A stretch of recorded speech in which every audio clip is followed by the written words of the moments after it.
हा सत्संग संत रामपालजी महाराजांचा असून मराठी भाषिक भक्त समाजास सहज समजावे म्हणून हिंदी भाषेतून मराठी भाषेत रूपांतरित करण्यात आलेला आहे.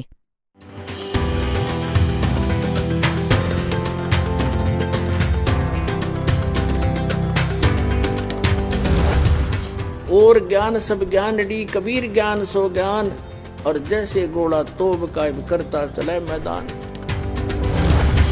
जगद्गुरु तत्वदर्शी संत रामपालजी महाराजांचे अमृत वचन सर्व पवित्र धर्मांच्या व पवित्र शास्त्रांच्या आधारावर.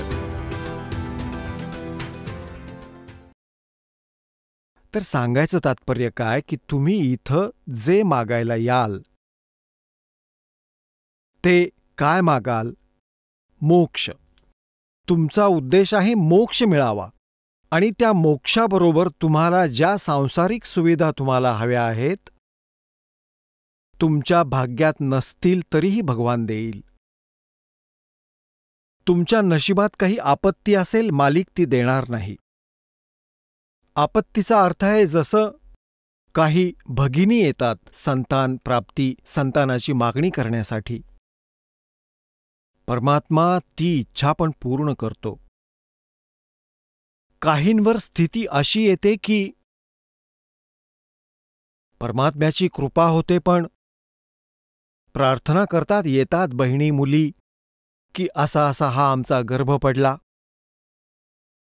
आम्ही त्यांचं सांत्वन करतो, मुली भक्ती कर, परमात्म्यावर विश्वास ठेव, मग ठीक होऊन जाईल. तरीही ती प्रार्थना करते 6 महिने वर्षानंतर की दुसरा पण असाच खराब झाला.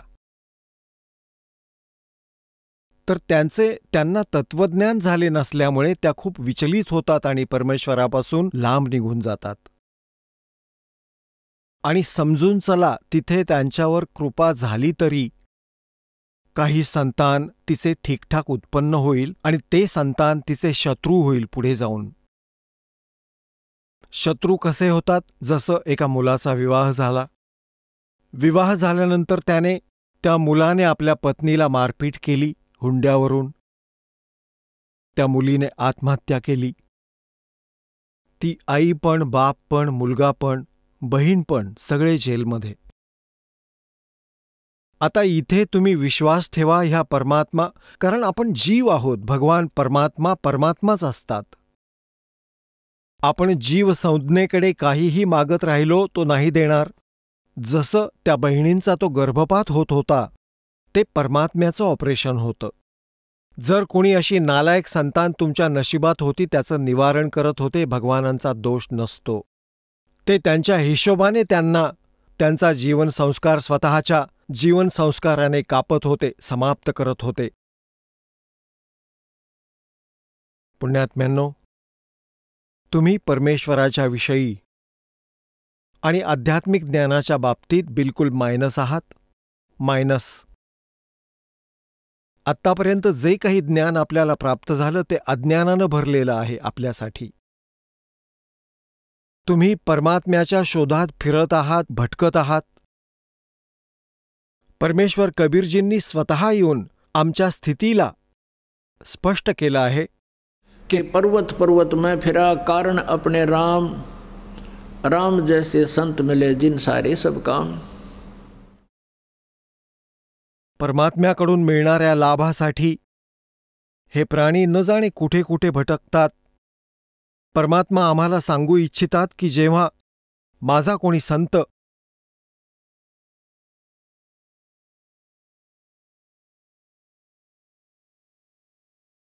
माझ्या संताला शरण जेव्हा येतात तेव्हा त्यांची सर्व कार्य सुरू होतात, सिद्ध होतात. प्रारंभ होतात त्यांची हळूहळू ही कार्य, सर्व कार्य सिद्ध होतात. त्यासाठी सांगितलंय की राम जैसे संत मिले जिन सारे सब काम. तर पुण्यात्म्यांनो, तुमचा उद्देश जो आहे तो बदलला गेला पाहिजे ह्या ज्ञानाच्या आधाराने. राहिली गोष्ट संकट निवारणाची, ते तर नाही राहणार तुमच्यावर. त्यासाठी थोडा तुम्ही धीर धरला पाहिजे. धीरे धीरे रे मना धीरे सब कुछ हो, माली सिंचे सौगडा समय आए फल हो. जसं एक आंब्याचं रोपटं पेरलं जातं आणि त्यात खड्डा बनवून त्यात सिंचन सुरू केलं जातं. शेकडो घडे पाण्याचे त्यात घालत राहतात. 1, 2, 3 वर्ष, 4 वर्षांपर्यंत. मग ते रोपटं झाड बनतं आणि जेव्हा ते आंब्याचं झाड मोठं होतं ते मग फळं देतं आणि इतकी फळं देतं की तुम्ही पण खा, शेजारी पण घेऊन जाऊ देत, आजूबाजूला घरे असणारे आणि नातेवाईकांना पण पाठवून द्या, ती संपणार नाहीत. सांगायचं तात्पर्य हे की आजपर्यंत तुम्ही जी साधना करत होता ते शास्त्रविधी त्यागून केलेलं मनमानी आचरण होतं. आजचा अर्थ आहे की जे पहिल्यांदा ह्या परमक्षर ब्रह्मला शरण येतात, कबीर परमेश्वराला शरण येतात, त्याच्या आधी. आणि ती साधना काय होती? तुम्ही जसे कोण्या संत पंतांकडून उपदेश घेऊन नामजप करत होतात, भक्ती करत होतात, ती बाभूळ पेरलेली होती. बाभळीचं झाड लावलं होतं आणि त्या अज्ञानींनी तुम्हाला सांगून ठेवलं होतं की हे आंब्याचं झाड आहे. तुम्ही त्याला सिंचन करत होतात, अर्थात पूजा करत होतात, काळाची पूजा करत होतात, त्या किक्कराची, बाभळीची पूजा करत होतात, आंबा समजून म्हणजे तो दयाळू भगवान समजून तुम्ही काळाची पूजा करत होतात. काळाची पूजा कोणकोणती आहे? ही 5ही नावं काळाची जाणा, जे राधास्वामी पंथामध्ये, जय गुरुदेव पंथामध्ये जे प्रचलित आहे. ही 5ही नावं काळाची जाणा. तीनों देवा काल हैं ये ब्रह्मा विष्णु महेश, भूले चूके समझियो सबका हु आदेश. कारण श्री ब्रह्माजी, श्री विष्णूजी, श्री शिवजी हे काळाचे पुत्र आहेत आणि ह्या तिघांनी ह्या काळाच्या पूर्ण व्यवस्थेला सांभाळले आहे. ह्यांची पूजा करणारा पण काळाच्याच जाळ्यात राहील, त्यातून बाहेर नाही येऊ शकत. अन्य जितक्याही देवी देवतांचं तुम्ही पूजन करता ते सर्व काळाच्या अंतर्गत आहेत. सुरनर मुनिजन 33 करोडी, बंदे सभी काल की डोरी. आता तुम्ही कोणाच्या पूजा करत होतात? जो कोणी ब्रह्मपूजा करतो, ओम नावाला सुप्रीम मानून बसला आहे, तो सरळच काळाला टक्कर देत आहे, तो काळाचा पुजारी आहे. आता आपण दयालची पूजा करायची आहे. परमक्षर ब्रह्मची पूजा सोडून ज्या कोणत्या साधना तुम्ही करत होतात, तुम्ही बाभळी पेरून ठेवल्या होत्या. आणि जे कबीरपंथी आहेत, नकली बनलेले हे कबीरपंथी, तेही अन्य नाव देतात, त्यांच्याकडे सत्साधना नाहीये. त्यांनी कबीर परमेश्वराच्या आडून तुम्हाला बाभळीचं बी दिलेलं आहे आणि तुम्ही ते बाभळीचं बी पेरलं आहे. सतनामाच्या साधनेशिवाय सगळ्या जितक्या साधना आहेत त्या सगळ्या बाभळी आहेत, म्हणजे काळाची साधना आहेत. सतनामामध्ये 2 अक्षर असतात. एक ओम अक्षर आहे, दुसरं तत् आहे जे सांकेतिक आहे, आणि तिसरा मग तुम्हाला एक मंत्र अजून मिळेल जो सार नाम असतो. परमेश्वर कबीरजींनी म्हटलं होतं की धर्मदास तो लाख दोहाई, ये सार शब्द कई बार न जाई. सार शब्द बार जो पढ़ी, बिचली पीढ़ी हंसनी तरही. इस मूल मंत्र को, इस सार नाम को तब तक छुपाई जब तक ये 12 पंथ मिट ना जाई. तर पुण्यात्म्यांनो, तुम्ही ह्या आंब्याच्या बीला रुजवाल. तुम्हाला ज्ञान यासाठी देण्यात येतं की कोणी तुम्हाला भ्रमित करू नये. कुठे तुमच्या आंब्याच्या रोपाला उखडून आणि पुन्हा त्याच खड्ड्यात बाभूळ रुजवू नये. तुम्हाला आंब्याची आणि आंब्याच्या व्यतिरिक्त बाभूळ वा झाड, कैर, किक्कर यांची ओळख करून दिली जाते. ज्या कारणाने तुम्ही तुमच्या आंब्याला मग दृढतेने परिपूर्ण कराल, म्हणजे सद्भक्ती करून सफल व्हाल. आता असं सांगितलं आहे की धीरे धीरे रे मना, धीरे सब कुछ हो, माली सिंचे 100 घडा, समय आए फल हो. एका रोपाला झाड बनवण्यासाठी किती वेळ लागतो? आणि ते ठीकठाक मोठं झालं. मग पहा त्याचे रंग थाट करून देईल, सावलीसुद्धा मिळेल, फळंसुद्धा मिळतील. तर अशाच प्रकारे हे तुम्हाला सद्भक्तिरूपी सतनामरूपी आंब्याचं बी दिलं आहे. आता त्याला होऊ द्या, थोडा वेळ द्या देवाला. काही दिवस, काही काळानंतर पहा तुम्हाला किती सुख मिळतील. तुमचे शेजारी आश्चर्यचकित होतील. काही दिवस जर तुम्ही सच्च्या मनाने जारी राहिलात, तुमच्या घरात सुख येईल, तुमच्या सगळ्या आपत्ती दूर होतील. आणि अन्य देवांच्या साधना ज्या तुम्ही करता, दुसऱ्या देवांच्या ज्या पूजा करता, त्यामुळे तुमचे हे 3 तापसुद्धा नष्ट नाही होऊ शकत. जसं प्रेतबाधा आहेत, पितृबाधा आहेत, वा कुठला देव प्रकोप आहे, वा प्रारब्धाचा कोणता त्रास तुम्हाला होणार असेल, तो अन्य एक परमक्षर ब्रह्माचा त्याग करून कोणाच्याही साधनेनं तुमचं ते संकट निवारलं नाही जाऊ शकत.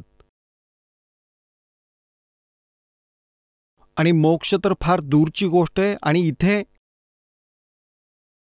तुम्हाला मोक्ष पण मिळेल, तुमची सर्व संकटे पण दूर होतील, आणि तुमचं जीवन सुखी होईल. एक भक्त सांगत होता की आम्ही तुमचं नाव घेण्याच्या पूर्वी, म्हणजे कबीर परमात्म्याचं, हा दास तर एक नोकर आहे त्या परमपित्याचा. आणि असं समजा तो डॉक्टर आहे, हा दास कंपाऊंडर आहे. त्याने सांगितलेली जी काही ट्रीटमेंट आहे ती तुम्हाला दिली जाते. आणि जो त्याला नीट रीतीने मर्यादेत राहून करेल त्याचे सर्व रोग नष्ट होतील. तर त्याने काय सांगितलं की इथे उपदेश घेण्यापूर्वी आम्ही फार दुःखी होतो. प्रेतात्मे फार त्रास देत होते.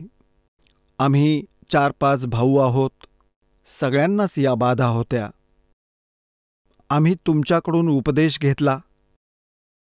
कबीर परमात्म्याच्या कृपेने आमच्या तर बाधा संपतील. आणि ते सर्व जे भूत प्रेत आमच्या घरात होते ते इतर भावांकडे गेले. आता ते तिथं एकत्र होतील आणि आणखीन उच्छाद मांडून देतील तिथं. आधी तर 1-2च होते, आता खूप असतील. त्यांच्या मनात ही भावना बनली की हे तिथून बरबालाहून नाम घेऊन आले, त्यांनी आमच्यावरती जादूजंतर केलं आणि आमच्याबरोबर ते भांडणं करू लागले की तुम्ही तुमची भूतं आमच्याकडे पाठवलीत. आता पुण्यात्म्यांनो, जसं आम्ही कोणाचं भूत पाठवत नाही कोणाकडे, आम्ही आमच्या भक्ताचा प्रबंध करून देतो. कसा? जसं खोलीत ऑल आऊट लावली, ऑल आऊट लागताच डास सगळे पळून जातात, ते मग दुसऱ्या खोलीत जातील जिथे ऑल आऊट नसतं.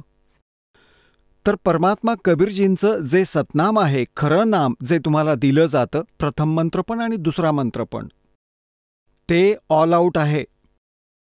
आणि ज्या घरात हे ऑल आऊट लागेल तिथले मच्छर मग दुसऱ्या घरातच जातील. भाऊ, आम्ही जंतर मंतर नाही करत. आणि त्यांना पण पाहिजे तर ऑल आऊट लावावं, त्यांनी पण घेऊन जावं आपला मंत्र इथून, आणि मग काय पळून जातील ते. तर पुण्यात्म्यांनो, परमेश्वराला न ओळखता आपण असे भटकत होतो. प्रसंग चालू होता की कोणी संतान मागायला येतात, कोणी धन मागायला येतात. त्यासाठी परमात्मा तुम्हाला एक थोडंसं गाईडलाईन देतात. भाई क्या मांगू कुछ थिर न रहाई, देखत नैन चला जग जाई, 1 लाख पूत 1.25 लाख नाती, उस रावण के दीवान बाती. होय होय, किती छान उदाहरण दिलं आहे भगवान कबीर साहेबांनी. तुम्ही एक पुत्र प्राप्त करून काय तारे तोडणार आहात सांगा बरं. समजून चला, परमात्मा तुम्हाला पुत्रप्राप्ती नाही झाली तुम्हाला, आणि तुम्ही त्या पुत्रप्राप्तीसाठी इथं आला आहात. आणि परमेश्वराची इच्छा नाहीये की तुमच्या संसारात कुठलं असं वाया गेलेलं संतान असावं. जे तुम्हाला पुढे जाऊन खूप दुःखी करेल तर नाही देणार. तर अशा प्रकारे संतान प्राप्ती झाली नाही. बिना ज्ञानाचे ते प्राणी मग काय करतील? इथून निघून जातील. मग दुसरीकडे कुठेतरी धक्के खातील. संतान तर त्यांना होणारच नाही, कारण इथे नाही तर कुठे दुसरीकडे होऊच शकत नाही. परमात्म्यांची जर इच्छा असेल तर इथे सर्व काही देऊ शकतात. इथे तुम्हाला दाखवतो 27 वर्षांच्या वयात. आता भानगड काय? बिना ज्ञानाची आम्ही काय डिमांड करत आलो आहोत? काल एका भक्ताचा फोन आला की आमच्या 27 वर्षात दया केली देवाने. आणि मग इवलंसं तोंड करून म्हणाले, एकदम ह्या 2 मुली झाल्या. अरे तू तर संतानच मागायला आला होतास, मग आता तोंड वाकडं का करतोयस? आता तुम्ही मागायला जर संतानच आलात तर परमात्म्याने विचार केला असेल की बहुधा याला ह्याच पद्धतीने दिलं तर चांगलं आहे. 2 मुली दिल्या एकदम. आणि मग त्याला समजावलं, बाबा परमात्म्याचा आत्मा आहे, मुलगा असो वा मुलगी, ही चूक पण काढून टाक. तर इथून ते निघून जातात, त्यांना संतान तर होणार नाही. मग काय होतं? हा समाज काल प्रेरित होतो. त्या भगिनीला कोणी ना कोणी शेजारीण वा कोणी नातेवाईक येऊन विचारेल की बाळ नाही झालं, तर वाईट तोंड करून ती सांगते, माहीत नाही देवाच्या घरी काय कमी पडलं. म्हणजे खूप दुःखी असते. मग ती जी तिला इंजेक्शन द्यायला आली आहे ना की तुला मूल असायला पाहिजे होतं, मग ती तिला सांगेल की त्या अमक्या तमक्या गावात जाऊन औषध घे म्हणतात, त्यानं मुलं होतात. मग ती तिथे धक्के खाईल. तर पुण्यात्म्यांनो, शेवटी ती भगिनी मरण पावते, संतान काही होत नाही. ह्या काळाच्या जाळ्याला समजून घ्या. मग तो काय बनवतो हा काळ? कारण तिची इच्छा हीच असते की माझं मूल असतं, माझा मान राहिला असता, अशा प्रकारे. मग तिला काय बनवतो हा काळ? भगवान पुढच्या जन्मी तिला कुत्रीच्या योनीत पाठवून देतो आणि मग म्हणतो, घे आता पूर्ण कर, कसर काढ तुझ्या संतान उत्पन्न करण्याची. 8 पिलांना एका वेळेस जन्म देशील आणि पुढच्या जन्मात मग डुक्कर बनवेल, 12 एकत्र उत्पन्न करेल. घे, कर किती करायचे ते उत्पन्न. तर पुण्यात्म्यांनो, परमात्म्याच्या ह्या ज्ञानाला समजून घेतलं पाहिजे. अर्ध संकट दूर होईल तुमचं, जे अर्थहीन टेन्शन घेऊन बसत असता इथे. परमात्मा म्हणतात, क्या मांगो कुछ थीर ना रहाई, और देखत नैण चला जग जाई. 1 लख पूत 1.25 लख नाती, उस रावण के आज दिवा न बाती. 1 लाख पुत्र होते रावणाचे, लंकापती रावण, लंकेचा राजा रावण. आणि त्याचे ते 1 लाख पण मेले.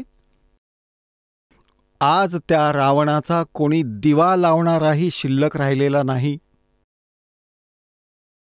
आणि जर तुम्ही 1 पुत्रच प्राप्त करून आणि त्याच उद्देशाने सर्व काही मानत असाल, तर ही तुमची तत्वज्ञानहीनता आणि काळाचा प्रभाव आहे असं समजा. तरीही परमात्म्याची इच्छा असेल तर तुमच्या ह्या समस्येचं पण निराकरण होईल. मग काय सांगतात?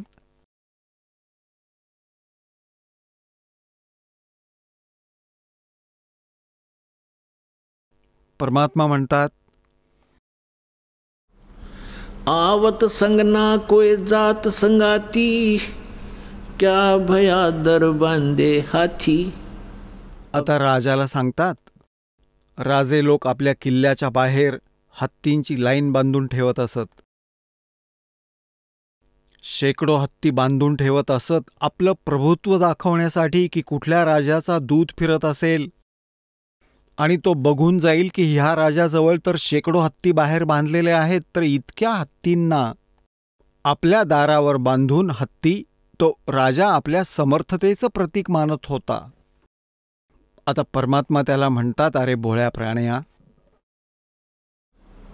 आवत संगना कोई जात संगाती, क्या भया दर बांधे हाथी.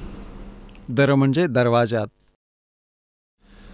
कह कबीर अंत की बारी, हाथ झाड़ जैसे चला जुआरी. वा वा. जे तुम्ही अशा दलदलीमध्ये फसलेले आहात पूर्ण जीवन, बंगला गाडी बनवता, मोठमोठ्या फॅक्टरी बनवता, भगवानाची भक्ती करत नाही, ज्याला जे मिळायला हवं होतं तो कोणी शेठ बनलाय आपल्या पूर्वजन्मीच्या संस्कारांमुळे, शुभकर्मांमुळे, कोणी चांगला राजा बनलाय, कोणी मंत्री मुख्यमंत्री बनलाय तो पण आपल्या पूर्वजन्मींच्या शुभसंस्कारांमुळे. आणि जर त्याने सद्भक्ती नाही केली तर अंती त्याची अशी दुर्गती होईल जशी जुगारात हरलेल्या जुगाऱ्याची होते. तो हात आपटत राहतो, अरे रे नाश झाला, सगळं गेलं, लुटला गेलो. म्हणतात जैसे हात झाड कर चला जुआरी, कहे कबीर सुन अंत की बारी. आता पुण्यात्म्यांनो,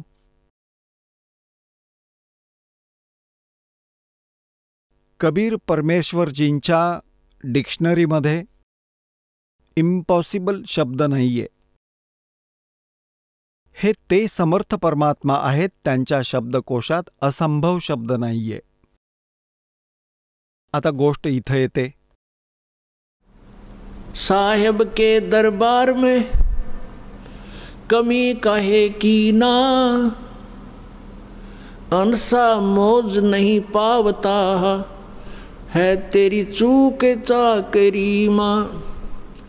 ह्या सच्च्या दरबारात कबीर परमात्म्यांच्या शरणी कमतरता कशाचीच नाही, कुठल्याही प्रकारचा अभाव तुम्हाला राहणार नाही जो तुमच्यासाठी आवश्यक असेल.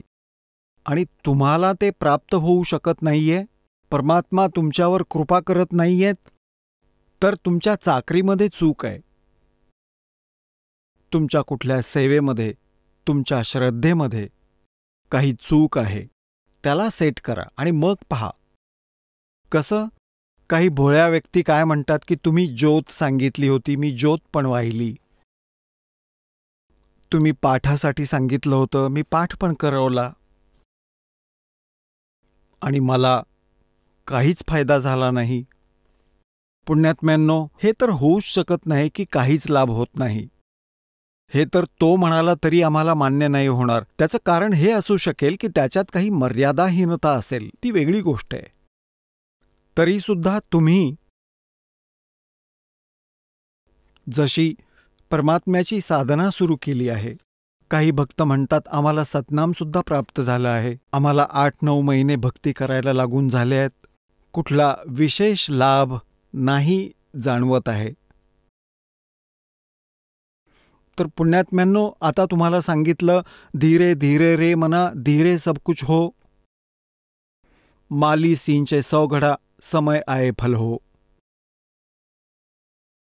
आणि दुसरी गोष्ट अशी आहे, जशा कोणावर आपत्ती आल्या आहेत, कोणी दुःखी असेल तर आपल्या पापकर्मांमुळे आहे. मागील जन्माच्या पापकर्मांच्या आधारावर तुमचं प्रारब्ध बनलं आहे. ती प्रारब्धाची दुःख, त्या पापांचं जे संकट तुमच्यावर घिरट्या घालत आहे, तुम्हाला परेशान करत आहे, तर त्यासाठी तुम्हाला ही साधना सांगितली गेली आहे. भक्ती प्रारंभ करा, तुम्ही करत रहा. जितकी भक्ती, दानधर्म, सेवा आणि हे तुम्ही वाढवत न्याल तितकं तुम्हाला बरं वाटत राहील. आता अजाण माणूसच असं म्हणू शकतो, जसं थंडीच्या दिवसात त्याने घोंगडं पांघरलं असेल, घोंगडं दिलं गेलं असेल त्याने घोंगडं पांघरलं, थंडीपासून रक्षणाच्या पद्धती सांगितल्या गेल्या आहेत. स्वेटर घाला, स्वेटर घालूनही थंडी वाजत असेल तर जर्सी घाला, जर्सी घालूनही थंडी वाजत असेल तर घोंगडं पांघरा. तर पुण्यात्म्यांनो, एवढं करूनही जर थंडी वाजत असेल तर रात्रीच्या वेळी रजईसुद्धा घ्यावी लागेल, रजईसुद्धा जोडून घ्या, तरच जीव वाचेल. आणि कोणी असं म्हणेल की तुम्ही सांगितलं म्हणून मी स्वेटर पण घातला, तुम्ही सांगितलं म्हणून मी जर्सी पण घातली, तुमच्या सांगण्यावरून घोंगडं पांघरलं तरीही मला थंडी वाजते, त्यामुळे मी तर नाही ठेवणार ही सगळी साधना, हे घोंगडं जर्सी सगळं फेकून देईल. तर अशा गोष्टी कोणी महामूर्खच म्हणू शकतो, किंवा नशा केलेला कुणीतरी. तर अशी स्थिती आहे त्या व्यक्तीची जो म्हणतो की तुम्ही ही साधना सांगितली ती मी करत आहे, ती सांगितली ती पण मी करत आहे, आणि अजूनही मला पूर्ण लाभ मिळत नाहीये, तर त्यामुळे तो म्हणतो की मी अनुग्रह सोडून देतो, मला वाटतंय की साधना सोडून द्यावी. तर साधना त्याग केल्यामुळे काय होईल? जसं कोणी म्हणेल की मी जर्सी काढून फेकून देतो, घोंगडंही फेकून देतो कारण मला बरं वाटत नाहीये, तर निमोनिया होऊन मरेल तो. हा काय उपाय आहे सगळं फेकून द्यायचं? त्याला उपाय हा आहे की अजून एक घोंगडं घ्यायचं, हा खरा उपाय आहे, त्याने जीव वाचेल. म्हणजे भक्ती, तुम्हाला दिलेल्या मंत्राचा जप, आणि जितकंही हे हवनादी क्रियेसाठी ज्योत लावण्यासाठी जेवढं करू शकाल तुमच्या सामर्थ्यानुसार तसं तुम्ही वाढवत न्या, त्यानेच तुमचं जीवन सुरक्षित होईल. कारण की जर थंडी जास्त असेल, घोंगडं पांघरलं, त्यानेही बरं वाटत नसेल, तर आपण अजून एक घोंगडं पांघरा, त्यानेच बचाव होईल. कारण की जशी तुमच्या पापकर्माची थंडी जास्त असेल, पुण्यात्म्यांनो, ही साधनं वापरल्यामुळे, म्हणजे तुम्ही स्वेटर घातला, जर्सीही घातली आणि घोंगडंही पांघरलं, आणि तरीही हातापायाच्या बोटांना थंडी वाजत असेल, तर ठीक आहे, काही बात नाही, तुमचा जीव वाचेल, कारण थंडी खूप आहे. ही जी साधनं तुम्हाला प्राप्त आहेत ती तुम्हाला मरू देणार नाहीत, तुमचा जीव वाचेल, हळूहळू थंडी पण संपेल. तर याचप्रमाणे तुम्हाला काही साधना सांगितलेली असेल, पण तुम्हाला असं वाटत असेल की मला पूर्णपणे योग्य लाभ मिळत नाहीये, तर समजा की तुमच्या पापकर्मांची थंडी जास्त आहे. जी साधनं तुम्हाला मिळाली आहेत ती तुमचा जीव वाचवतील, तुम्हाला हानी पोचू देणार नाहीत. तुम्ही घाबरला आहात, तुम्ही अपत्यांनी संकटग्रस्त आहात, खूप वाईट पद्धतीने त्रासलेले आहात, तुम्हाला थोडीही सर्दी, जी पापकर्मांची शिक्षा आहे, ती जास्त वाटत राहील, पण आता परमात्मा तुमच्या आणि तुमच्या परिवाराच्या जीवनाचं संरक्षण करेल, आणि ह्या वाईट संस्कारांचा थोडाफार परिणाम राहील, काही हरकत नाही, तुम्हाला हानी पोचू देणार नाही. आता जसं एक कारण हे असतं की परमात्म्यांची अशी इच्छा असते की आजच जर याला सुखी केलं, जर आजच तुम्हाला सगळं सुख मिळालं, तर उद्या तुम्ही इथे येणार नाही, दारूच्या अड्ड्यावर उभे असाल आणि तिथे रांगेत उभे राहाल आणि न जाणो किती दारू प्याल. तर सांगण्याचा भावार्थ असा की परमात्मा म्हणतायत की इसे सुख के माथे पत्थर पड़ो, सुख के माथे सिला पड़ो, जिसते नाम हृदय ते जावे, और बलिहारी व दुख के जो पल पल नाम रटावे. परमात्मा कबीरजी म्हणतायत की तुम्ही हीच प्रार्थना करत राहा की हे भगवान, असं सुख देऊ नको ज्यामुळे तुमचा विसर पडेल, तुमच्यापासून दूर होईन, आग लागो अशा सुखाला. और बलिहारी उस दुख के जो आपकी याद दिलावे पल पल में. तर जेवढे कष्ट अनिवार्य असतील तेवढेच परमात्मा तुम्हाला देईल, आणि जर तुम्ही भगवंतापासून दूर झालात तर ते सगळेच कष्ट तुम्हाला भोगावे लागतील, मोठी हानी होईल. तर अशा प्रकारे ह्या परमात्म्याचं सत्वज्ञान समजून घेऊन आपल्याला आपल्या उद्दिष्ट पूर्ण करायचं आहे. म्हणजे हे जे हॉस्पिटल आहे, जन्म आणि मृत्यूच्या रोगाला कापणारं आहे. जोपर्यंत हा रोग बरा होत नाही तोपर्यंत तुम्हाला सुखाची प्राप्ती होणार नाही. परमेश्वर म्हणतायत कबीरजी जी के झूठे सुख को सुख कहे ये मान रहा मनमोद, ये सकल चबीना काल का कुछ मुख में कुछ गोद है. आता पुण्यात्म्यांनो, परमात्मा म्हणतायत मानुष जन्म पाए कर जो नहीं रटे हरि नाम, जैसे कुआ जल बिना फिर बनवाया क्या काम. विहीर खोदली, छान तिचं कन्स्ट्रक्शन केलं, पण त्यात पाणी नाहीये, तर नाव विहिरीचं अवश्य आहे पण गुण विहिरीचे नाहीत. जो माणूस, मग तो आज कितीही मोठा शेठ असो, कितीही मोठ्या पोस्टवर तो असो, मंत्री, मुख्यमंत्री, प्रधानमंत्री असो, जर तो सद्भक्ती करत नसेल तर तो पाणी नसलेली विहीर आहे. हे पुण्यात्म्यांनो, काय सांगतायत? राम रटत दारिद्र भला, नाम रटत दारिद्र भलो, टूटी घर की छाने, वो सुंदर महल किस काम के, जहाँ भक्ति नहीं भगवान. म्हणतायत ईशभक्ती करणारा, सद्भक्ती करणारा, पूर्ण संतांकडून उपदेश घेऊन, तो जरी इतका गरीब असला की त्याच्या घराचं छत देखील तुटलेलं असेल आणि तो सद्भक्ती करत असेल आणि एक सुंदर संगमरवरी दगड लावून छानसा टुमदार बंगला बांधलेला आहे 3-4 मजली, त्यात राहणारा प्राणी सद्भक्ती करत नाही, तर परमात्मा म्हणतात राम रटत दारिद्र्य भला, टूटी घर की छान, और वो सुंदर महल किस काम के, जहां भक्ती नहीं भगवान. मग काय सांगतायत? मानुष जन्म पाय कर, नहीं रटे हरि नामे, जैसे कुआ जल बिना, भाई बनवाया क्या काम. हे पुण्यात्म्यांनो, झूठे सुख को सुख कहे, ये मान रहा मनमोद. आता आपण तर इथे मागायला येता, खूप पैसा मिळू दे, एक मोटरसायकल घेईन वा एखादी चांगली कार घेईन, एक बंगला बांधेन. परमात्मा म्हणतात आधी तू भक्ती कर काही दिवस, कारण की आता काळ असा आहे, ही कार मोटरसायकल तर सगळ्यांकडेच असतात. परमात्मा बंदीछोड म्हणतात की ही समस्या सुद्धा मी निवारण करेन जर तुझी नियत चांगली असेल. जर तू भक्ती मार्गापासून वंचित होत नाहीस हे दिसलं तर मी सर्व समस्येचं समाधान अवश्य करीन. कारण की नंतर जर कार मोटरसायकल भगवंताने दिली तर कुठे जाल? तुम्ही इथे याल भगवंताच्या दरबारात आणि अजून 2 जणांना घेऊन याल शेजाऱ्यांना, त्यांचा उद्धार घडवून आणाल तर भगवंत तुम्हाला देईल, नक्कीच कार देईल.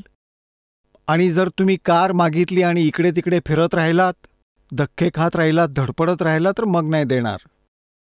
तर सांगण्याचा भावार्थ असा की तो तुम्हाला भौतिक सुखसुविधाही देईल, पण जर तुम्ही त्याचा सदुपयोग करणार असाल तर सुखसुविधा देईल. तो तुमची नियत बघेल. जसं आता आपण पाहतो की 10-10 वर्षांपासून ज्यांनी अनुग्रह घेतला आहे आणि परमात्म्याने आज त्यांची अशी मौज केली की आधी त्यांची संकटं दूर केली, मग त्यांची नियत सिद्ध झाल्यावर भगवंतांनी विचार केला की हे आता माझ्यापासून दूर जाऊ शकत नाहीत. त्यांचा असा उत्कर्ष केला की त्यांनी कार घेतली. आणि कार घेण्याआधी त्या परिवारातल्या सर्वांच्या मनात हाच विचार आला की भगवंताने कार दिली तर आपण सगळे सत्संगाला जाऊ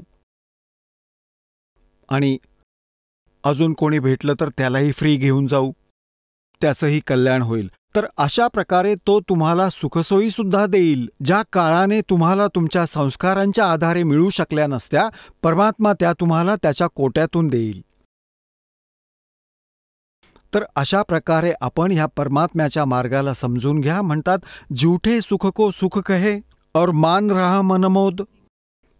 भक्ती न करणारे प्राणी, मग ते मुख्यमंत्री झाले किंवा प्रधानमंत्री जरी झाले तरी त्यांचं जीवन सुरक्षित नाही आणि पुढे त्यांची काय दुर्गती होईल, काळीज हेलावून जाईल. तुमचं तुम्ही ऐकलं तर ती कहाणी, परमात्म्याचं ते विधान. पण आपल्याला परमात्म्याचं विधान माहीत नसतं, ज्यामुळे आपण वरवरच्या गोष्टींमध्येच अडकून राहतो. कितीतरी पुरावे आहेत आमच्याकडे. जसं एकदा पोलंड देशाचं मंत्रिमंडळ, ज्यात जवळजवळ 95 सदस्य होते, कुणाच्या शोकसभेसाठी चालले होते कुठेतरी दुसऱ्या शहरात, विमानाने चालले होते. सगळेच्या सगळे अपघातात मृत्यू पावले. आता परमात्मा म्हणतात ये झूठे सुख को सुख है, ये मान रहा मनमोद, ये सकल जबीना काल का, कुछ मुख में कुछ कोत. इथेही आपल्या देशात जसे खूप पुरावे आहेत. हरियाणाचे एकदा 2 मंत्री हेलिकॉप्टरमध्ये मारले गेले. त्यातला एक मोठा शेठ होता, खूप श्रीमंत, फॅक्टऱ्या होत्या त्याच्या. आता ज्याने मंत्रिपदाची शपथ घेतली आहे त्याच्या कितीतरी आशा असतील. हे करील, ते करील, आणि जे करायचं होतं त्याला स्पर्शसुद्धा करू शकला नाही. ह्या मनुष्य जीवनात जे काम करायचं होतं त्याची सुरुवातही केली नाही आणि मरण पावले, हेलिकॉप्टरमध्ये मारले गेले. तर पुण्यात्म्यांनो, ह्या तत्वज्ञानाच्या प्रकाशात त्यांचं काय होणार आहे हे आपल्याला स्पष्ट दिसून येतं. फिर पीछे तू पशुआ की जय दीजे बैल बुना, 4 पहर जंगल में डोले तेरा तो ना पेट भरे. नंतर एक आंध्र प्रदेशचे मुख्यमंत्री, त्यानंतर एक अरुणाचल प्रदेशचे मुख्यमंत्री हेलिकॉप्टरमध्ये चालले होते. आणि काय काय आशा आकांक्षा असतात. आपण तर साधी माणसं असतो, साधी नोकरी असते, तरी मनात कितीतरी इच्छा असतात. हे करीन, ते करीन, हे मिळवीन, असं करेन. अशा त्यांच्या तर न जाणो केवढ्या आकांक्षा असतील. आणि एका सेकंदात मरण पावले. 3 दिवसांनी त्यांचं शव मिळालं. अंतिम समयी त्यांना पाणी पाजणारही कोणी नव्हतं. भगवंताला विसरून हा माणूस आकाशात उडतो आणि विसरून जातो की आपल्याला एक दिवस जायचं आहे. जाना सभी को है लेकिन जाने जाने में अंतर होता है. परमात्मा कबीर जी कहते हैं, आए हैं सो जाएंगे राजा रंग फकीर, एक सिंहासन चढ़ चले एक बंधे जात जंजीर. तुम्ही जाल तेव्हा तुमच्यासाठी विमान येईल. आणि जे सद्भक्ती करत नाहीत ते अगदी पंतप्रधान असले तरी त्यांना यमदूत बांधून घेऊन जातील, जसं एखाद्या गुन्हेगाराला न्यावं तसं. क्योंकि जिन हर की चोरी करी और गए राम गुण भूल, ते बिदना बागुल किए रहे उर्दमुख झूल. जे परमात्म्याची भक्ती करत नाहीत ते परमात्म्याचे चोर आहेत, गुन्हेगार आहेत ते. त्यांना मग यमदूत, काळाचे दूत बांधून घेऊन जातील आणि तुम्हाला आदरपूर्वक सिंहासनावर बसवून, विमानात बसवून परमात्म्याचे प्रिय दूत बरोबर घेऊन जातील आणि भगवंत या दासाच्या रूपात येईल. तो आए हैं सो जाएंगे राजा रंग फकीर, एक तो सिंहासन चढ़ के जा एक बंधे जात जंजीर. जाण्या जाण्यात किती फरक पडतो. आता परमात्म्याचा महिमा आपल्याला ऐकवतो. जेव्हा आपण परमात्मा कबीरजींना शरण येतो, ह्या काळाचा दबाव आपल्यावर राहत नाही. जर आपण मर्यादा भंग केला तर मग आपल्यावर परमात्म्याचं प्रोटेक्शन निघून जातं आपल्यावरून आणि पुन्हा काळाचा प्रभाव पडू लागतो. म्हणून आपण परमात्मा कबीरजींच्या मर्यादेत राहायला हवं. आणि हे नियम तुम्हाला जे सांगितले जातील हे त्यांचं तुम्ही दृढतापूर्वक पालन करायला हवं. त्यांचं कबीर साहेब म्हणतायत, 100 बरस सद्गुरु पूजा, एक दिन आन उपासी, वो अपराधी आत्मा फिर पडे काळ की फासी. आता सांगायचा भावार्थ असा की 100 वर्ष तुम्ही या दासाने सांगितलेली साधना करत राहिलात आणि एक दिवस जरी तुम्ही अन्य उपासना केली कुण्या देवदेवतेची किंवा इतर कुठली क्रिया, सांगतात की अपराधी आत्मा फिर पडे काळ की फासी. परमात्म्याचा हात बाजूला होईल, तुमचा अनुग्रह तुटेल. आपल्याला कुठपर्यंत फसवलं जाऊ शकतं की जसं एखाद्या भक्ताने 2 वर्ष, 3 वर्ष, 4 वर्ष, 10 वर्ष हे नाम ठेवलं, सर्व सुख मिळाली. आता सुखात तो परमात्म्याला विसरून लोकव्यवहाराला अधिक महत्त्व देतो. लोकलाजेस्तव त्याने काही चूक केली, मर्यादा भंग केला, तर मग काय होईल? भगवंताशी जुळलेलं कनेक्शन तुटेल आणि त्यानंतर जी तुम्ही साधना कराल ती फळणार नाही. आणि त्याआधी तुम्ही जी भक्ती साधना केली असेल, धर्म पुण्य केलं असेल, ते तुमच्या गुड अकाउंटवरती डिपॉझिट झालं असेल. तुमच्या पुण्यामध्ये, तुमच्या भक्तीमध्ये जमा झालं ते. आणि मग काय होतं? त्याने एक मर्यादा भंग केला, काही बिघडलं नाही. मग त्याची हिंमत वाढते, मग दुसराही करतो, मग त्याने तिसरा पण केला. मग त्याला असं वाटू लागलं की मी तर कुठल्याच मर्यादेचं पालन करत नाही, तरी पण मी सुखी आहे. आता त्याचं काय आहे की ज्याने जेवढी बॅटरी चार्ज करून ठेवली तेवढी बॅटरी चार्ज आहे त्याची. आणि पुढे चार्जर संपला. ती पूर्वीची पुण्य जोपर्यंत आहे तोपर्यंत त्याच्यावर काही संकट नाही येणार. त्यानंतर अचानक येईल. ती बॅटरी एकदम निकामी होईल इन्व्हर्टरची. मग ना ट्यूब चालणार ना पंखा. मग धावेल इकडे तिकडे धक्के खात. तर म्हणून आपण परमात्मा म्हणतायत 100 वर्ष सतगुरु की पूजा, एक दिन आन उपासी, वो अपराधी आत्मा फिर पड़े काल की फांसी. आता परमात्मा कबीरजींच्या शरणात आल्यानंतर तुम्ही ह्या भूतप्रेतांना तर सोडा, पण तुम्हाला काळाची सुद्धा भीती राहणार नाही. सतगुरु शरणा आयकर धर्मराज डर कैसा. जो इथला न्यायाधीश आहे ना, जो ब्रह्मा विष्णू महेश यांच्यापर्यंत सगळ्यांची अकाउंट घेतो, तो चांगल्या आणि वाईट कर्मांची आणि त्यांना शिक्षा देतो. जसं श्री विष्णूजींनी श्री रामाच्या रूपात वालीचा वध केला होता, सुग्रीवचा भाऊ, त्याची ही शिक्षा त्याला भोगावी लागली होती. श्रीकृष्ण रूपात तो वालीचा आत्मा एक शिकारी झाला आणि ती श्रीरामाची आत्मा श्रीकृष्ण झाली आणि त्यांच्या पावलावर बाण मारून त्यांना टीट फॉर टॅट केलं. पण या परमात्मा कबीरजींच्या आश्रयाला आल्यानंतर धर्मराज तुमचं खातं पाहणार नाही. त्याच्याकडे तुम्हाला जावं लागणार नाही. तिथे नाही घेऊन जाऊ शकत तुम्हाला कोणी. आणि जर चुकून कोणी तिथं तुम्हाला घेऊन गेला तर या सत्संगातील वचनं आठवतील तुम्हाला की गुरुजी सांगत होते की आमचा हिशेब बिशेब हा घेऊ शकत नाही धर्मराज. पण इथे कसे आलो आपण? तर तिथेही तुम्ही मनापासून परमात्मा कबीरजींचं स्मरण कराल. कबीरजी तुम्हाला सोडवतील. आणि जसं आपल्याला सांगितलं ना, कोणी 2 वर्ष 10 वर्ष 5 वर्ष साधना केली असेल, त्यानं चूक केली, तर त्या दरम्यान केलेल्या पुण्याच्या कमाईमुळे भक्तीमुळे तो तरला. जसं तुम्हाला सगळ्या देवदेवतांचे मंत्र दिले जातात. प्रारंभी ही मेहनत करावी लागेल. आपल्याला मुक्ती मिळवायची आहे, सुखसुविधा नकोय, यांचं कर्ज आपल्यावर आहे, ते ऋणमुक्त व्हायचं आहे. आणि तुम्ही भगवंतापासून लांब राहिलात तर कर्ज जसंच्या तसंच राहील आणि ती प्रोसिजर पुन्हा सुरू होईल. प्रोसेस आपल्याला दोन्ही कर्म भोगावी लागतील. आणि परमात्मा कबीरजींना शरण आल्यानंतर आपल्या पापांचा नाश केला जातो. केवळ पुण्यप्राप्ती तशीच राहील.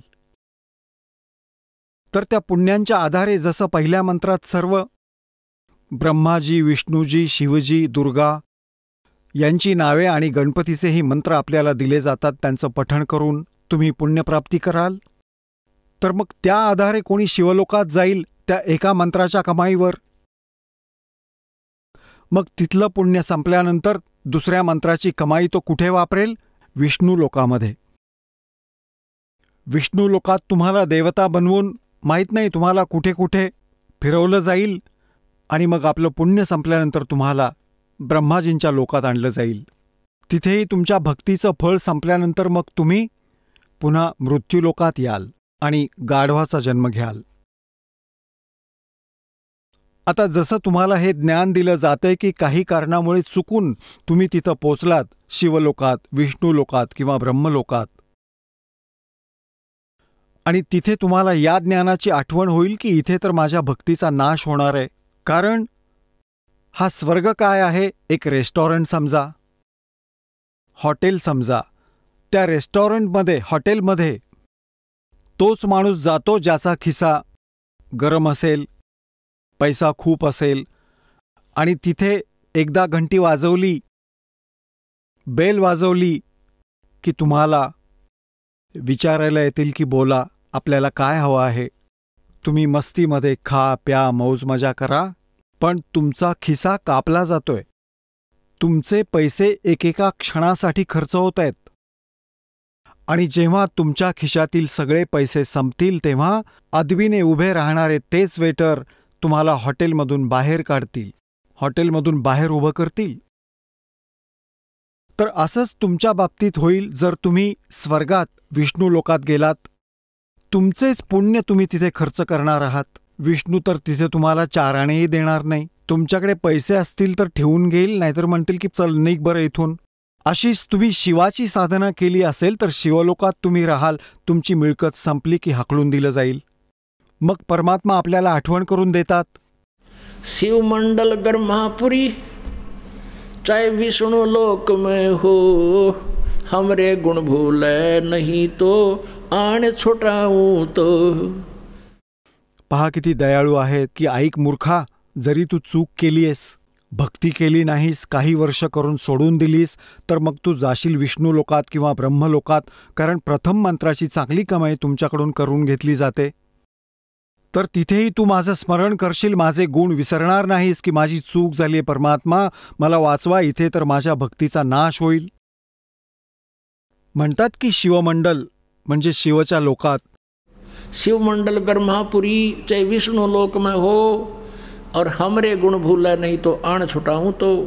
तर तिथे जेव्हा तुम्ही स्मरण कराल तेव्हा तो परमात्मा या दासाच्या रूपात प्रकट होईल आणि त्यांना सांगेल की याला सोडा, हा आमचा शिष्य आहे. परंतु तुम्ही एक गोल्डन चान्स, सोनेरी संधी वाया घालवली.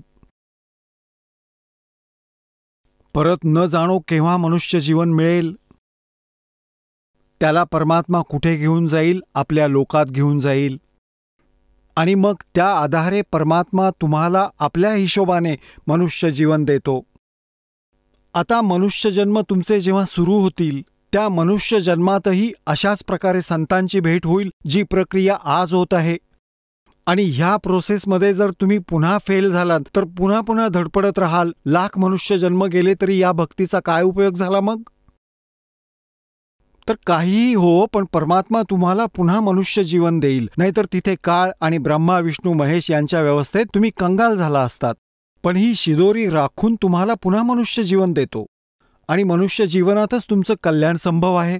त्यासाठीच परमात्मा स्वतः इथं येतात, जसं वेदांमध्येही सांगितलं आहे. हे रात्री तुम्ही पाहिलं, आणि माझ्यासारख्या दासांनाही आपली शक्ती देऊन पाठवतात, ज्या योगे या नालायकांनाही कुठल्या ना कुठल्या प्रकारे समज येईल आणि ते कधी ना कधी इथून सुटतील. आणि तुम्ही मागे राहिलात तर परमात्मा परत येतील तुमच्यासाठी. आणि मग काय माहीत तुम्ही पार व्हाल की नाही. तर हा आता गोल्डन चान्स आहे तुमच्यासाठी. म्हणून हे ज्ञान वारंवार समजावून सांगत आहे, यात चूक व्हायला नको. आपलं कल्याण करून घ्या, भगवंताने संधी दिली आहे तुम्हाला. म्हणतायत सतगुर सरना आए कै फिर धर्मराज डर कैसा. एक भक्त सांगत होता की रात्री 2 जण आले, मला पकडून घेऊन गेले. चांगले धिप्पाड आणि दिसायला भेसूर होते.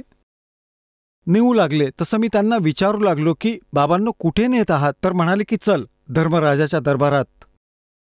जेव्हा धर्मराजाच्या दरबाराच्या जवळ पोहोचत होतो तेव्हा मला आठवण आली की मला तर हे धर्मराजाच्या दरबारात नेऊच शकत नाहीत.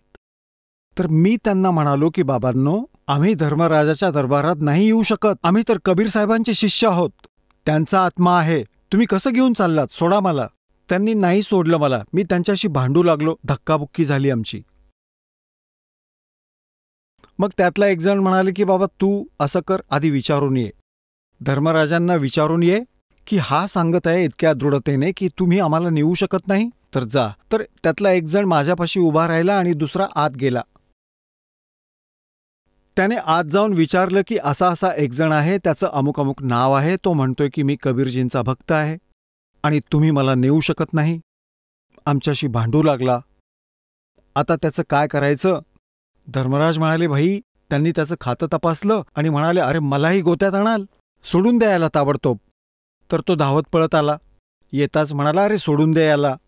धर्मराज असं म्हणाले की तुम्ही मलाच गोत्यात आणाल, हा तर त्या परमशक्तीचा अंश आहे, तुम्ही याला कसं काय आणलं मूर्खांनो. म्हटलं आपलाच आदेश होता. तर म्हणाले लवकर सोडून द्या. तर म्हणाला मी परत आलो. तर जेव्हा माझे डोळे उघडले, माझं शरीर काम करत नव्हतं, जसं पॅरालिसिस होतो, अर्धांगवायू, आणि घाम फुटला सगळ्या शरीराला. मग मी हळूहळू नॉर्मल झालो. मग मला ते सगळं आठवलं की बापरे केवढा गहजब झाला, मी तर मेलो होतो. आणि मग दुप्पट विश्वास पक्का झाला की नक्कीच हे सत्य आहे. परमात्म्याची जी वचनं आहेत ती सगळी सत्य आहेत.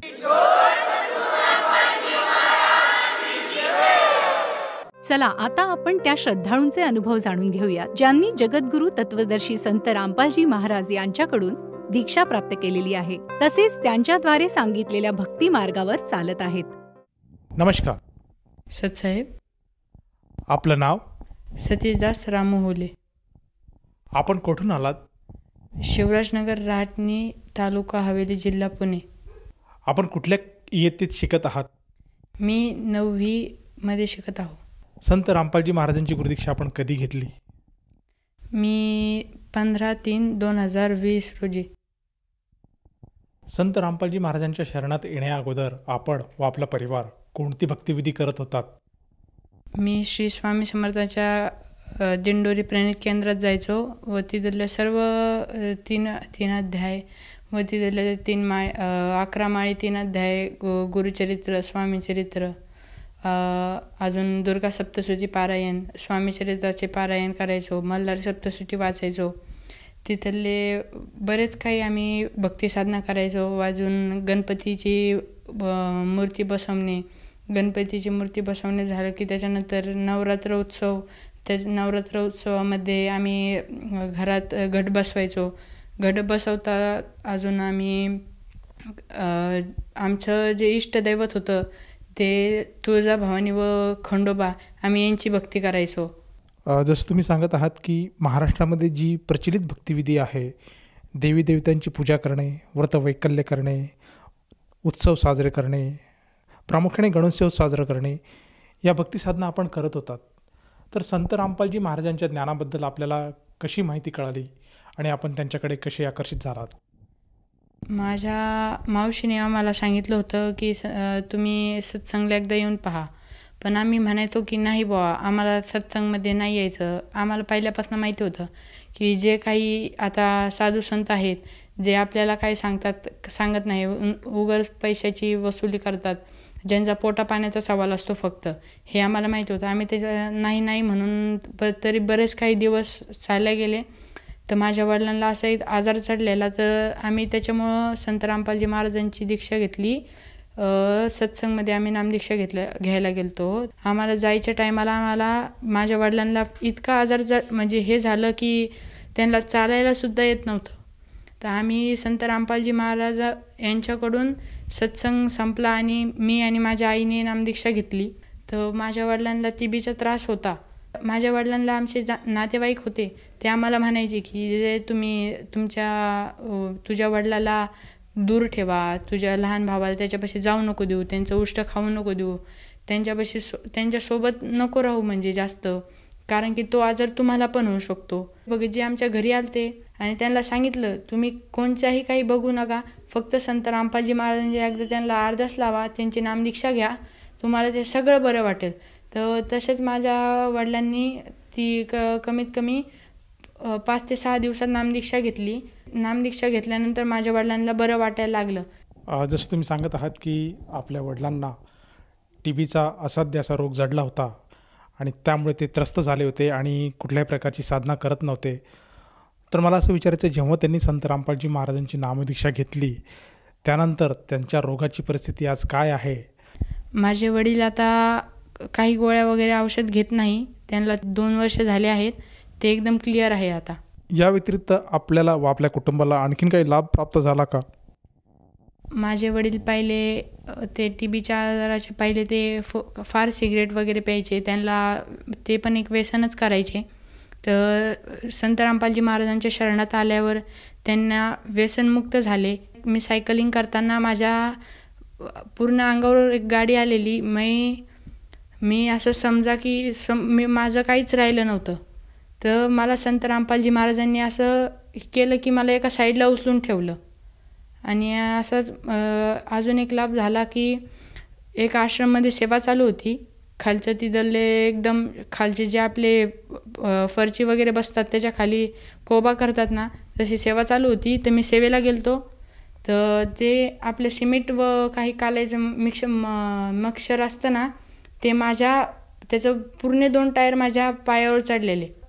समजा माझा पाय फ्रॅक्चर झालेला असं मला तर वाटत होतं. पण मी जेवढ्यात बंदीछोड सद्गुरू रामपालजी महाराज की जे म्हणलं की माझा आजार असा, जेवढ्यात सगळं भगत लोकांनी ते साईडला घेतलं आणि त्या माझ्या पायावरून जे पूर्ण 2 टायर चढलेले ते खाली आले.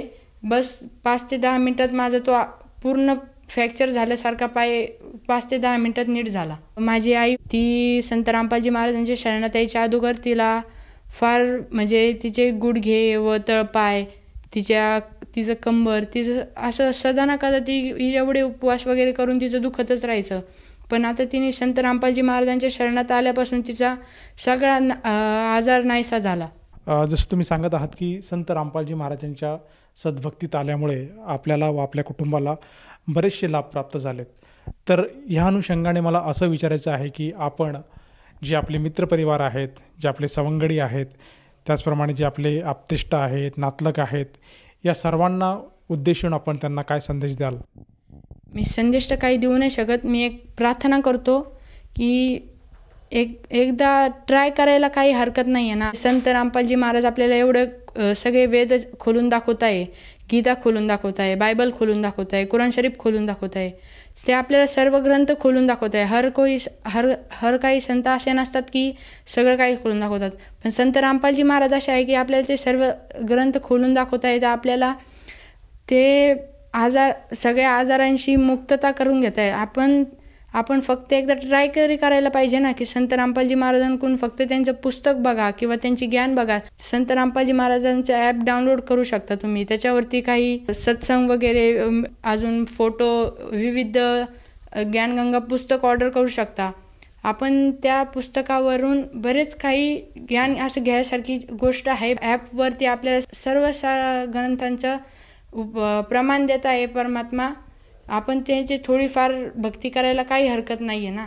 जसं तुम्ही आज साधकांना साथ घालत आहात की आयुष्यामध्ये एकदा तरी संत रामपालजी महाराजांचं ज्ञान ऐकून घ्यायला हवं, त्याचप्रमाणे ते काही आज समाजाला जी दीक्षा देत आहेत, जी काही साधना देत आहेत, त्या साधनेचा आपण सखोल विचार करायला हवा आणि साधकाने ते ज्ञान ग्रहण करून इतर भक्ताप्रमाणे आपलं जीवन सुखी करायला काही हरकत नाही. तर ह्या अनुषंगाने जर एखाद्या साधकाला वाटलं की आपणसुद्धा संत रामपालजी महाराजांच्या मिशनमध्ये जोडावं, तर तो साधक संत रामपालजी महाराजांची नामदीक्षा कशी घेऊ शकेल? बरेच काही टी व्हीवरती आपले सत्संग चालू असतात. त्या सत्संगखाली एक पट्टी येते, त्याच्यावर नंबर असतात की ते नंबर तुम्ही त्या नंबरवर आपण कॉल करून संत रामपालजी महाराजांचे आपल्या ज्या जिल्ह्यामध्ये आपले नामदीक्षा केंद्र आहे तिथला नंबर घेऊन आपण नामदीक्षा घेऊ शकता. ह्या नामदीक्षेसाठी त्या साधकाला किती पैसे मोजावे लागतात? नामदीक्षेसाठी काहीही रुपया मोजावा लागत नाही. जर आपण समजा दुसऱ्या कोणत्या भक्ताकडे जातो, संताकडे जातो, तो आता समजा आपण त्याच्याकडून नामदीक्षा घेतली की तो म्हणतो आता काहीतरी दान करा. तसं संत रामपालजी महाराजांचं काही नाही आहे. आपल्याला ते फ्री ऑफ कॉस्ट नामदीक्षा देतात. आपल्याला उलट ते आपल्यासोबत एक भक्तिबोध पुस्तक देतात, की अजून एक जपमाळ देतात. आपल्याला ते घरात लागणारा जो फोटो आहे तो फोटोसुद्धा आपल्याला फ्रीमध्ये असतो. आपल्याला असं वाटतं की हर कोई संत एकसारखा असतो म्हणून. तसं संत रामपालजी महाराजांचं नाही. संत रामपालजी महाराज आपल्याला सगळं फ्री देतात, फक्त आपण नामदीक्षा घ्यायला पाहिजे. धन्यवाद सतसाहेब.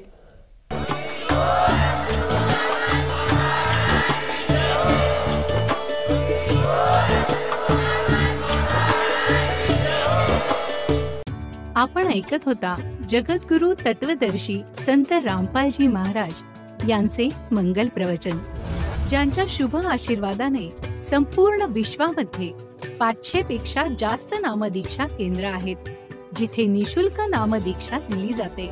निशुल्क नामदीक्षा प्राप्त करण्यासाठी आणि अधिक माहितीसाठी संपर्क करा 7030303951 7030303952.